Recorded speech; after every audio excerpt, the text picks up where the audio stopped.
Well, if the lady is a white woman and she's trying to work against racism, what the code requires me, when people sometimes ask me about what about the white people who are trying to get rid of racism, and my dutified answer, my codified response is, I believe it when I see it, because I don't pay any attention to it up to then. In other words, if they are really effective and not just putting on, then racism will disappear. If they are not effective, I'll know it because racism will still be here. And that's all I have to say. I'm duty-bound to do that, and that's the recommendation that what I have written is, when any white person steps forward and say, I'm working on it, well, I have to repeat what a black sergeant, when I was in the military, told me. Fuller, don't ever tell me how hard you're working. Show me the result. I don't ever want to hear you talk about how hard you are working to do anything. He said there's nothing unique about hard work.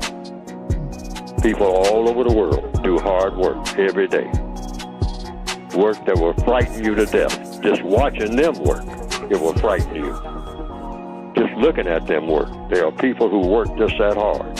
He said, so I don't want to hear anything about any hard work. I just want to see the result. Now get out of my office. Now that hurt my feelings, but my feelings needed to be hurt. But I have used that as a criteria in a system of white supremacy for every white person on the planet when they say they are working hard trying to get rid of racism. That's my response. Ma'am, out of all due courtesy, all due respect, if you want to use that word, whatever, out of talking nice and all like that, I have a great regard for your efforts, but I'm not paying attention to any of it, ma'am, sir, until the job is done. Because there's a logical reason for this. Lots of white people say it, all down through the ages.